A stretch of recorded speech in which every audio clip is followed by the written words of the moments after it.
Okay, so I'm going to give you guys my top 10 best films of the year. And for those who are wondering why I'm using my phone, it's because my friend took a webcam back for a couple hours to record for Warframe or whatever. But anyways, figured, you know, I in my top 10 most anticipated films of 2016, might as well do the top 10 best films of 2015. But like I said before, I will not be doing the top 10 worst because I somehow managed to avoid a lot of the bad ones. Probably good choosing, I have no clue, but here we go. Number 10 is Spotlight. Now, as I said in my review, Spotlight, I really liked how they handled the whole, how they handled the subject matter. It was honest and without being sentimental, without it didn't really sugarcoat it. It was disturbing and hard to watch because of what the subject matter was, and the acting was spectacular across the board, particularly from Mark Ruffalo. And I really love the movie. I really think it's one of the best ones, and I still stand by it. You're gonna see it a lot come awards time. So there's that. Number 9, Star Wars: The Force Awakens. Now, a lot of people will be pissed that this isn't higher, but this is my list.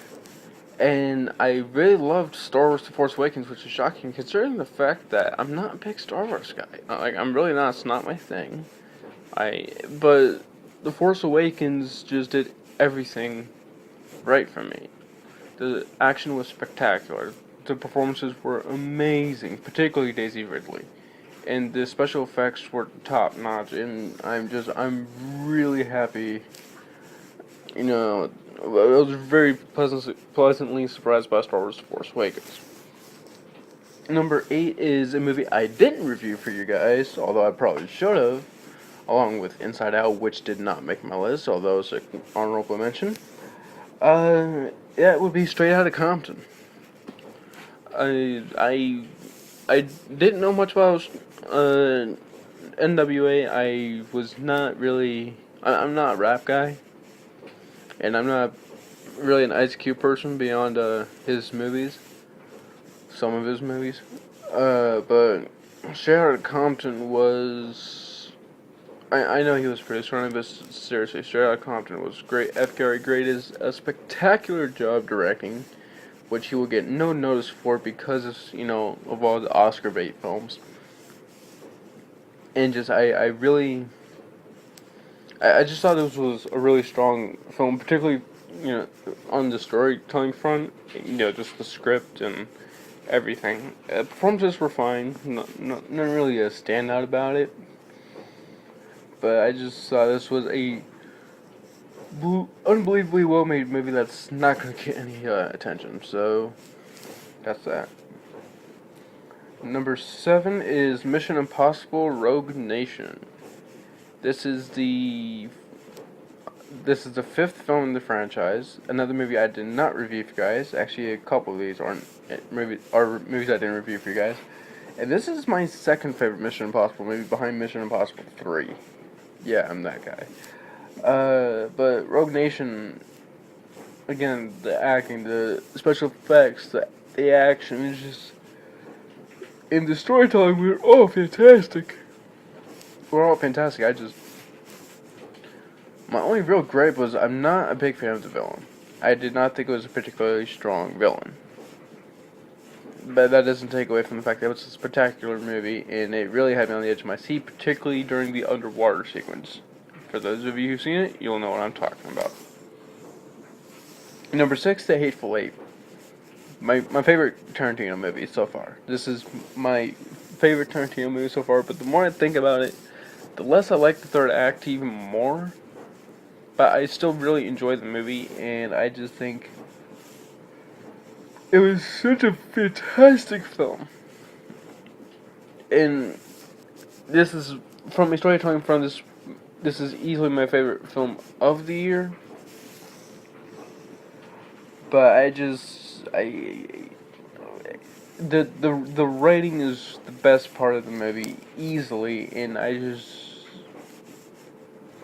There's something about the movie just really worked for me. Everything just came together for me. Number 5, another movie I did not review for you guys, Z for Zachariah. It's also a movie that no one saw. Very limited release and was also released on video on demand. It's it's an adaptation of the book of the same name. It stars Margot Robbie, Chiwetel Ejiofor, and Chris Pine. Again, very underrated movie one of the more underrated movies of the year, one of the more overlooked movies of the year. And it is, not a lot happens. It's a love story. It's a love story in the backdrop of a post-apocalyptic world. The 3 actors I named are the only actors in the entire film, and I really enjoyed it.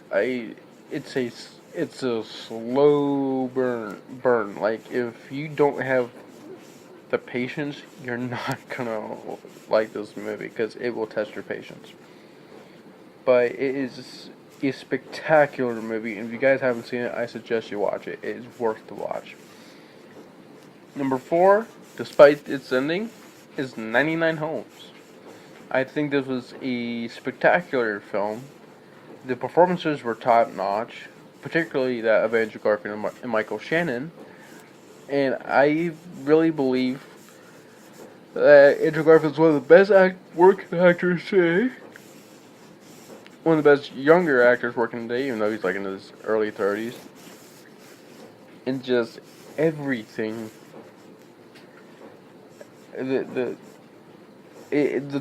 This movie, the performances is why you go see this movie. It just is. It's one of those.